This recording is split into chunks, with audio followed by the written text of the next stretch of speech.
Welcome back to the channel, everyone, in this week's episode of Retro Movie Review Theater. Today we're going to look back at the film Maximum Overdrive. If you've been watching this channel since we started late last year, then you know that I am a huge Stephen King fan. As a grade schooler in the 80s, I read everything he published and I watched every movie that adapted his works. So in 1986, when it was publicized that Stephen King had not only written a screenplay based on his short story Trucks, but that he was also going to direct the film himself, I couldn't wait to see it. What got released is one of the best, worst movies that the decade of the 1980s has to offer. It is corny, it is campy, it is full of stereotypes, and for a horror film, it makes you laugh more than you think it will when you first hit play. It is not a perfect movie, not by any means, but it is an entertaining one, and a movie that does not take itself seriously. How could it? Stephen King freely admits that he does not remember directing most of it because he was extremely high on cocaine during the entire shoot. He was also fond of alcohol, having his first beer of the day at 6 a.m. when the day began, and being on his 10th by the time noon rolled around. Ask him if he'd ever like to direct another film, he'll tell you no. And then when you ask why, he'll simply tell you,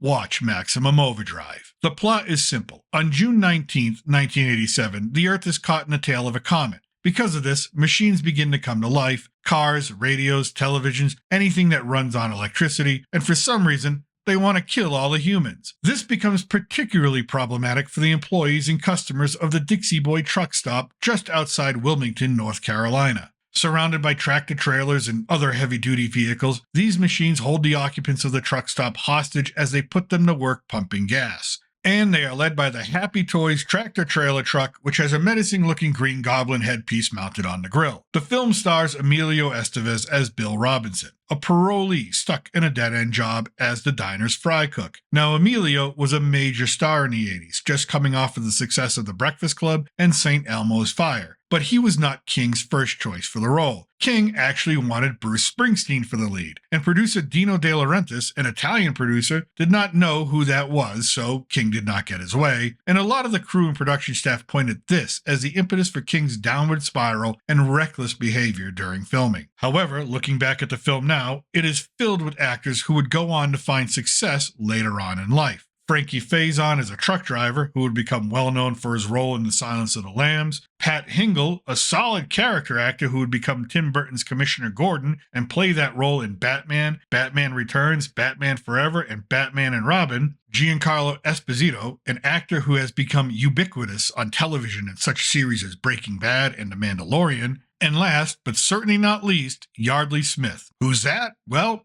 she's the voice of Lisa Simpson, and when you ask her about this film, she'll act with embarrassment over being associated with it at all. Now, the plot is simple. After the machines begin to attack, and the survivors or occupants of the truck stop realize what's going on, they just need to figure out a way to escape. Now, there's no fancy CGI, just practical effects. The truck stop was built specifically for the film, and it was so well done that actual truck drivers kept stopping, thinking it was a place to gas up and get something to eat. The producers had to take out newspaper advertisements announcing that it was a film location and not an actual business to stop this from happening. I mean, just imagine, you're trying to get a scene shot, but truckers keep pulling up to your set thinking it's a place to get a cup of coffee and a few hours rest. And to keep the film at an R rating, the blood was toned down a lot. But it's still an 80s horror film, so don't worry, you still get enough gore throughout. But a prime example of this censorship would be the steamroller scene, when it charges through a Little League baseball field and crushes a couple of kids. Sure, the original shot of one kid being flattened may have included his head popping like a zit and blood bursting into the air, but that was cut and reshot to only include the blood on the front drum as it matted down center field. But censorship was the least of the film's problems. As I said earlier, the film was shot in North Carolina, a right-to-work state. It was chosen because the producer wanted a non-union state to avoid the regulations that come with employing a union. That meant he could hire who he wanted, which included cinematographer Armando Nannuzzi, a very accomplished man in his field, except he did not speak English and King did not speak Italian. The cast recalls watching King talk to Armando for minutes at a time. King would be rattling off direction and ideas while Nannuzzi just stood there and nodded his head, not understanding a word that was being said. Eventually, the producer figured this out and hired a translator. And while King was high on cocaine, he had to learn about filmmaking as he went. He had no idea about the things needed to set up a camera shot for any of the scenes, camera angles, differences in lenses, lighting techniques, and all of that came with it. Thankfully, George Romero, famed B-movie director, was often on set and King would get his advice on what to do, and Nunzi was good enough to compensate for King's lack of experience and knowledge. And some of the cast felt sympathy for King. They realized that he's an introvert, not the type of personality suited well to be a director, and they not so fondly remember that King had a superstition of eating sardines almost every morning, so his breath smelled like raw fish throughout the entire day. As well, the film was not without danger.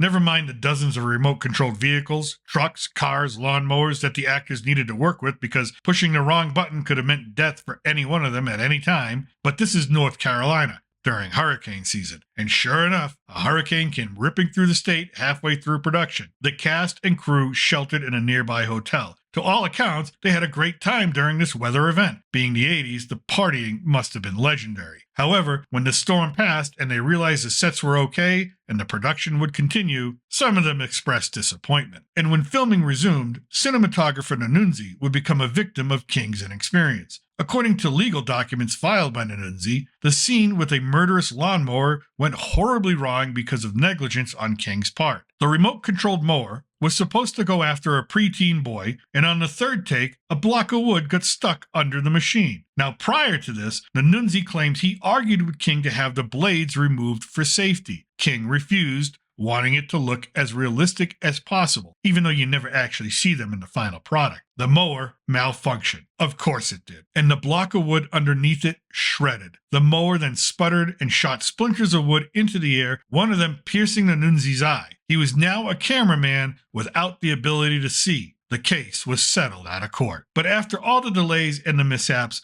Maximum Overdrive was ready for release in March of 1986. But King thought it would be better to wait and release it in the summer, thinking it would make more sense and it would get a better reception. It did not. It was panned by critics. It was a film given a budget of $9 million and made only $7 million at the box office. It was a flop. But since then, it has moved into the category of cult classic, a film that is beloved because even though it is a horror sci-fi film, it resonates with 80s nostalgia. The one-liners that are endlessly quotable, the machismo the male characters ooze, the straightforward narrative of good versus evil, the 80s tropes of religion and guns and the working man and the corrupt boss pushing down on the hero of the story, the explosions, the violence, and this would not be an authentic review without mentioning one of the best soundtracks of any film ever. AC/DC providing the music, including classics such as Who Made Who, Shake Your Foundations, and Hell's Bells. What could be more 80s than that? Yes, I love this film. This imperfect, flawed, cheesy, campy, nonsensical piece of cinematic horror, comedy, action, sci-fi that, whenever it crosses my screen, I stop flipping channels and throw the remote down. Because, remember, as the Happy Toys trailer truck states,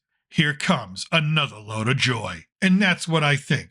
Let me know what you think in the comment section below. Have you seen Maximum Overdrive? Do you love it or just don't care for it? And do you think it deserves a remake? And remember to check out the other films on this playlist for Retro Movie Review Theater by clicking on the thumbnails at the end of the video. Thank you for watching. As always, I'm your reluctant gringo and from south of the border. Salute and a huevo.